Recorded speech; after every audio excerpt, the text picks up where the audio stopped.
Doctor Rajendra Prasad ji की पावन जन्मभूमि है।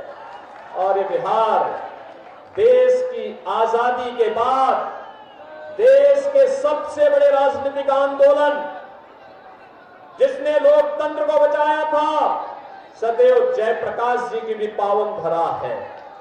लेकिन बहनों और भाइयों, इस बिहार को कांग्रेस और आरजेडी के इस गठबंधन ने कहां पहुंचा दिया था।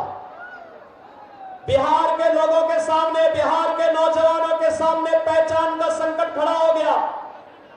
हमें दुख होता है कि जो बिहार अपनी बुद्धि से, अपनी बुद्धिमत्ता से देश को दिशा देने की सामर्थ्य रखता है, वह बिहार पहचान के लिए तरस रहा था। इन लोगों ने माफिया और अपराधियों को पनपा करके क्या स्थिति बिहार की कर दी थी। और बहनों और भाइयों, आज आप देख रहे होंगे यूपी में, यानी केंद्र में भी बीजेपी और यूपी में भी बीजेपी की सरकार आई। अयोध्या में रामलला का भी विराजमान हो गया। और आप देखते होंगे उत्तर प्रदेश में हमने माफियाओं को कहां पहुंचाने का काम किया है। एक बड़े बड़े माफिया थे जो पहले सत्ता का संचालन करते थे, बड़े बड़े दंगे करवाते थे। रामनवमी में दंगा, होली में दंगा, दीपावली में दंगा, जन्माष्टमी में दंगा, शिवरात्रि में दंगा, जो भी पर्व है छठ पे दंगा।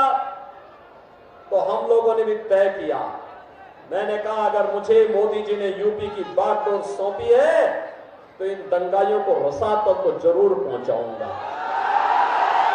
और बहनों और भाइयों, आज आप देखते होंगे अब यूपी में पिछले 7 वर्ष में एक भी दंगा नहीं हुआ, कोई दंगा नहीं, कोई कर्फ्यू नहीं, ये सब समाप्त, दंगा भी समाप्त, कर्फ्यू भी समाप्त, और वहां पर माफिया भी समाप्त।